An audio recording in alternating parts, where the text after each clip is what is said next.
Oke, assalamualaikum warahmatullahi wabarakatuh. Selamat malam Selamat malam, pagi, siang pada saat menonton. Baik teman-teman, di sini kita akan berbagi ilmu ya dengan salah satu alumni UMY Universitas Muhammad Yogyakarta angkatan 2015 dan alhamdulillah sudah bekerja di mana Mas? PT Murti Sentosa di bagian radiologi ya.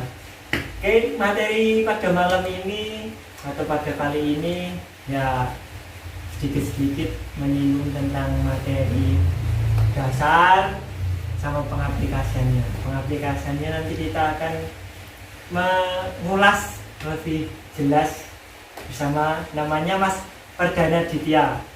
Aslinya orang Padang. Ya enggak dia suruh perkenalan sendiri dong. Membacakan CV. Oh ya siap bos. Kita nggak usah formal lagi. Kita santai. boleh ngerokok kan? Santai. Rokok monggo sekecakan. Monggo Mas, diperkenalkan dulu. Aduh. Gimana ini dulu perjalanannya? Hai semua. Perkenalkan, nama saya Perdana Ditya Mohendra. Ya, biasa dipanggil siapa? Jancuk. Sorry ya guys. Bisa dipanggil Adit. Bercanda guys. Ya. Silakan Mas bertanya lah aku Oke. ngomongin gini piye. Ini teman saya ya waktu kuliah ya satu angkatan dulu suka main bareng, suka edan bareng, suka bareng lah. Aduh, lengkap dah. Rusak. Nih, kita belajar atau kita akan bahas sedikit materi tentang radiologi. Iya. Radiologi itu ilmu fisika. Ilmu fisikanya yaitu sinar X-nya ya. Sinar X. Produksi sinar X di mana bahwa produksi sinar X itu di mata orang biasa itu bahaya. Tetapi untuk di dunia medis itu sangat bermanfaat. Di mana itu digunakan untuk capture atau memotret bagian tubuh kita sehingga kita mengetahui organ atau bagian anatomi tubuh kita. Nah, bagaimana cara kerja prosesnya, terus pengaplikasiannya nanti ke alatnya, alat apa aja yang memanfaatkan teknologi itu, terus nanti kita akan lebih spesifik membahas tentang penggunaannya, pemeliharaannya, instalasinya, terus juga cara men-speed aplikan. Oke? Kita akan bertanya langsung sama masternya. Oke? Aduh, aku bukan master. Udah. Calon master. Amin. Pokoknya di bidangnya lah, oke? Aduh. Terlalu. Jadi gimana nih Mas? Sinar X itu apa sih? Bahaya nggak sih untuk kita, untuk orang awam gitu? Ya sebenarnya sih kalau sinar berbahaya ya, termasuk berbahaya karena sistemnya nuklir. Oke ya. Ya inti atom. Jadi kalau misalnya disebut berbahaya memang berbahaya bagi setiap orang. Gitu. Cuman setiap kita itu mempunyai dosis tersendiri. Betul. Baik dari itu aplikan itu setiap tahun ada dosis tersendiri, berapa miligray, berapa milisievert, itu ada tersendiri. Jadi kalau sudah mencapai batas itu, dia disuruh istirahat selama beberapa bulan. Ya. Tapi kalau bagi kita lah yang jelata-jelata, yang biasa-biasa aja, gitu. Itu sih sebenarnya nggak begitu nggak begitu bahaya lah, karena kita tidak setiap hari kena sinar paparan itu gitu.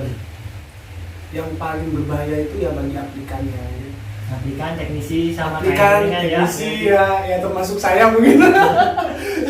Ya setiap hari bergelut di bidang itu, Oke. ya kita harus cek kondisi badan kita ya. Oke. Nah, sinarnya kita udah tahu ya, ternyata tidak berbahaya untuk kita orang awam. Yang lebih bahaya itu buat aplikan, teknisi. Otomatis kalau teknisi kan kalau perbaikan kan dia cepat mandi radiasi. Nah, untuk alat apa sih Mas yang digunakan untuk mendeteksi bahwa kita itu udah berapa paparan yang udah kita terima? Itu Kalau apa sih alatnya? kalau untuk mendeteksi itu yang setahu saya baru TLD ya. TLD ya salah satunya gitu. Dosimeter. Dosimeter. Nah itu bisa buat TA, tugas akhir. Nah itu kalau saya sendiri cuma sekedar tahu TLD. Jadi TLD setiap 3 bulan ya, 3 bulan sekali kita harus ngecek berapa dosis yang sudah kita terima, berapa kali kita terpapar, dan kalau misalnya sudah mencapai batas ambang kita harus istirahat sejenak. Istirahat sejenak, coy. Lupakan masa lalu. Lupakan masa lalumu, bos. Oke. Sebenarnya udah kita ketahui alat ukurnya untuk radiasi paparan kita udah kita ketahui. Kita langsung ini aja. Bahas alat apa aja sih yang menggunakan alat sinar X? Sebenarnya banyak sih ya. Mulai dari yang simple itu mungkin X-ray konvensional. Saya konvensional. Yang untuk foto torak, ya satu sisi lah pokoknya. Satu sisi. Ya dari depan atau belakang atau dari samping satu sisi. Itu mungkin sama seperti foto biasa ya, foto biasa. Ya jepretan biasa lah. Yang kedua itu ada CT scan. CT scan. CT scan ini mainnya irisan. Irisan tomat. Sebenarnya sama Nah. di satu sisi, cuman sistemnya berbeda. Kalau misalnya sinar X ditembakkan dari depan, kalau CT scan dia kita diiris, jadi dari samping. Misalnya otak ya dari samping. Kalau misalnya kita mau memakai alat X-ray biasa untuk nge-scan otak, kita dari depan atau dari belakang atau dari samping. Tapi kalau CT scan dari samping, Muter ya? muter, jadi diiris. Namanya slice. Nah, semakin tinggi slice, semakin detail pembacaannya. Kayak pixel ini ya, pixel kamera ya. Pixel kamera. Mungkin kalau dari tenaga nuklir ya, itu terus ada LINEC. Mungkin ada beberapa orang yang tahu LINEC, radioterapi. Itu alat itu berfungsi untuk terapi, tapi memakai sinar X, menghancurkan tumor biasanya. Menghancurkan tumor. Jadi itu lebih berbahaya biasanya. Nah kalau misalnya alat pendukung ya kayak DR, CR, alat pendukungnya. Ada lagi dengan sistem yang berbeda mungkin MRI, pakai magnet. Magnet. Ada kobal. Kobal itu termasuk radioterapi. Itu sangat berbahaya kalau kobal. Dan Dia itu ya berarti radioaktif kan? radioterapi. Itu kobal bentuknya gimana itu? Kobal itu sama seperti LINEC. Cuman kalau dibilang sama mirip enggak, cuman dia itu generasi pertama dari LINEC. Jadi bahayanya pun lebih berbahaya kobal. Kobal itu alatnya, kondisi alat mati, dia tetap ada paparan radiasinya. Tapi kalau LINEC enggak ada. Kobal berarti dia radioaktif yang menyala setiap waktu ya, menyala secara terus menerus. Jadi radiasinya terus menerus. Itu termasuk unsur ya? Unsur kobal itu ya? Iya, termasuk unsur kobal. Tapi sekarang udah tidak dianjurkan karena sangat berbahaya, baik itu bagi aplikan ataupun teknisinya. Pasti berbahaya sekali. Berbahaya sekali. Oke. Banyak sekali ya manfaatnya. Itu tadi beberapa alat yang menggunakan prinsip sinar X.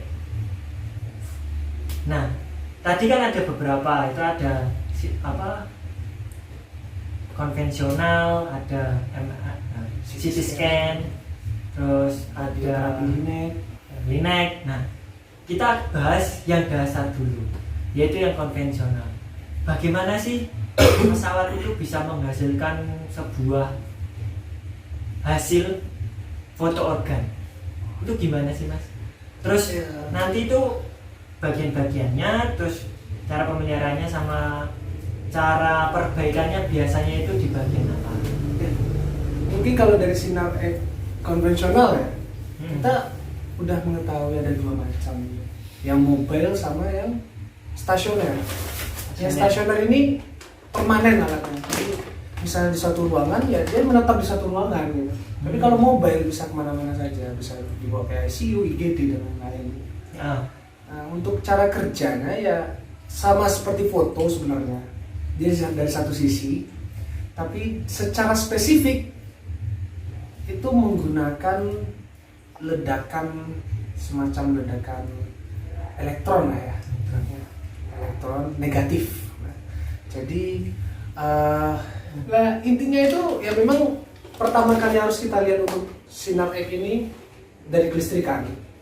Ada yang harus kita perhatikan itu dayanya itu berapa. Biasanya itu kalau pesawat terbaru itu buatan Jepang, yang paling terkenal kan Jepang ya. Jepang itu paling tinggi itu maksimal 50 kVA. Kalau Jepang KVA kena tangan langsung kosong deh. Kilo voltage ampere atau kilowatt. Beda loh, kilowatt sama kVA beda. Ya. Ya betul kan. Kilowatt ya mungkin Mas Rahmat yang lebih mengetahui kilowatt dengan kVA. Tapi dalam dunia X-ray yang dikenal itu adalah kVA.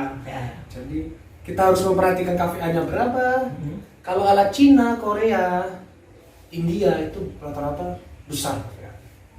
Bisa ya mungkin bisa 80 kVA, 100 kVA gitu.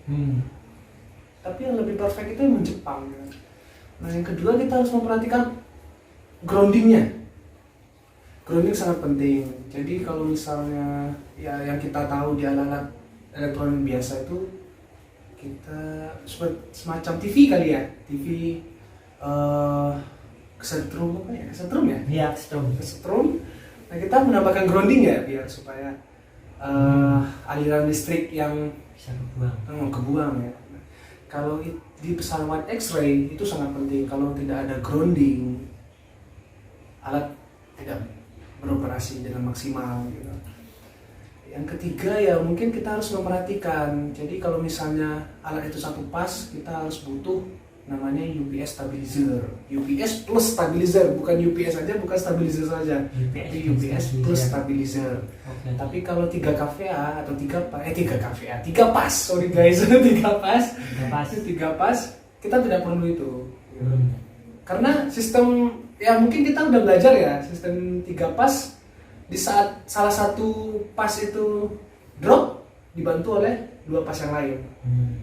Sistem kerjanya seperti itu. Jadi ya mohon kalau salah dikoreksi. Kita nggak ada yang salah. Oh ya, siap. Belajar bareng bro. Ya, Iya, siap.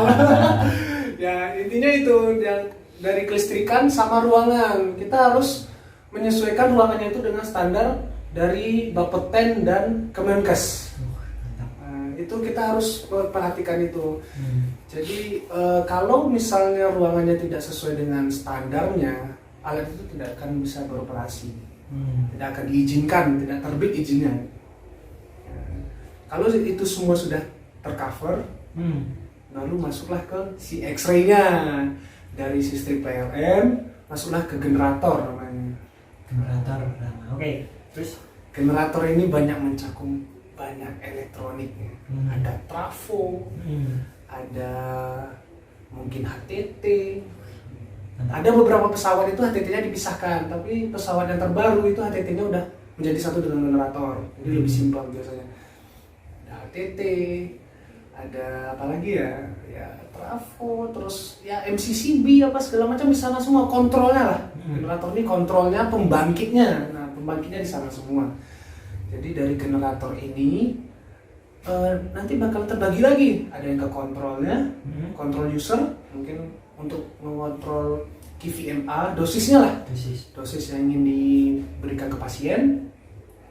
Nanti dari si kontrol ini bakalan mengkoneksikan dengan generator. Generator membangkitkan dayanya sesuai dengan kehendak si aplikan tadi, user sesuai tadi, settingan ya. Sesuai settingan. MAS, KIVI, MA dengan MAS ini berbeda. MAS, MA kali S, MA doang. Nah, ada lagi S. Nah, jadi tapi yang dikeluarkan ke pasien itu bukan, yang dibaca itu bukan QV, MA dan MAS, tapi milligray, gray atau sievert. Itu Satuan radiasi. Itu yang diterima oleh si pasien. Nah, dari generator ini nanti bakalan mengkonekkan dengan si cupnya. Nah, di cup itu banyak lagi. Ada stator, ada filamen, ada insert, ada banyak sekali mungkin. Ya, mungkin kalau dibahas satu persatu. Nanti kita bedah lagi Iya. next time. Oke, next time. Part 2. Kita bahas yang umum dulu. Nah, dari generator nanti bakalan lari ke cup. Cup itu ya tadi itu ada filamen. Nanti dari filamen ini bakalan intinya tuh dari filamen ini menimbulkan ledakan lah. Jadi dari ledakan ini dipantulkan ke si rotating anoda. Ya. Nanti bakal muncul sinar air. Sinar air itu nanti bakalan diarahkan ke pasien. Nah, yang keterima ke pasien itu murni 100% sinarik atau apa, Mas? Dari 100% itu yang 99% itu hamburan. Yang 1% sinar air. Setahu aku seperti itu. 1%. 1%. Dari 100% cuma 1% yang berkualitas. Kayak apa? Alhamdulillah ya. Ya begitulah. Jadi yang lebih berbahaya itu bukan sinar airnya, tapi hamburannya. Hamburannya itu sangat berbahaya. Oke. Kita udah tahu nih ya cara jalannya pembentukan sinar air. Nah, tadi kan 1% menghasilkan 100% yang menghasilkan sinar air dan 99%-nya hamburan ya. Nah, untuk misalnya untuk kita aplikan atau teknisi untuk menghindari hamburan itu bagaimana sih, Mas? Untuk menghindari hamburan itu Tipsnya? kita butuh namanya PB. PB. Nah, PB ini banyak diaplikasikan di berbagai macam. Contohnya seperti tabir PB, tabir surya. Tabir surya. Ya semacam tembok, tapi temboknya ini fleksibel gitu loh, mobile. Jadi bisa dibawa kemana-mana. Kayak tirai orang sholat itu. Nah, tirai orang sholat itu. Nah, tapi ini terbuat dari PB. Nah, ada lagi apron. Apron apa, Mas? Apron itu semacam kostum, tapi kostum itu dari PB. Oh, kayak anti pelurunya Iya, nah anti pelurunya tapi anti peluru X-ray. Gitu. Nah, ada juga yang bagi mata itu ada kacamatanya juga. Google. Itu banyak apa? Tetap pakai PB. Kaca, cuman kaca PB. Oh, ada. Jadi kaca itu macam-macam, ada kaca yang biasa, ada kaca akrilik, ada kaca PB. Ada kaca tembus pandang. Nah, tembus pandang meneh. Terus lanjut. Nah, ya kalau kaca PB ini banyak orang istilah ini banyak yang salah paham gitu. Jadi kalau kaca PB ini kaca biasa kadang dianggap oleh beberapa orang itu kaca PB. Kaca PB. Nah, jadi aku menemukan beberapa di lapangan itu ruangannya bagus. Ya. Ada kaca, ada apa gitu. Biasanya di atas pintu ada kaca ya. Ya itu harusnya kaca PB yang dikasih, tapi rata-rata orang kontraktor yang mungkin minim di pengetahuan di radiasi, mereka kaca itu kaca biasa gitu. Nah di sana bakalan ya tetap tembus saja. Tembus hamburannya ke sana semua gitu. Ya itu makanya untuk kaca PB sendiri itu mahal sekali loh. Satu kaca PB bisa satu mobil. Itu kaca PB itu apa ukurannya? 1 meter persegi atau gimana? Kalau kaca PB itu bisa request sih. Berapapun yang kita butuhkan tergantung ruangannya. Kalau misalnya ya nggak ada peraturan yang harus segini nggak ada. Kalau untuk X-ray itu cukup kecil. Aku nggak hafal ukurannya, cuman cukup untuk sebesar muka kita lah, supaya kita bisa melihat si pasien itu berdiri tegak apa enggak gitu. Nah, kalau CT scan lebih besar biasanya, karena CT scan ini kan alatnya lebih besar ya, jadi kaca yang dibutuhkan juga lebih besar gitu. Ya mungkin mungkin kalau kaca PB ini memang harus hati-hati, retak sedikit itu udah Jangan bocor. bocor. Mas. Bocor guys. Jangan pakai no drop loh ya. Nanti dicat. Oke, tok Jon. Beda loh. Ya, itu. Untuk ruangan ya, ruangan emang harus tertutup sekali. Jangan ada ventilasi, itu nggak boleh. Berarti harus ada AC. Harus ada AC. Kalau nggak ada AC, Cupnya panas pasti. gerah coy. Gerah, coy.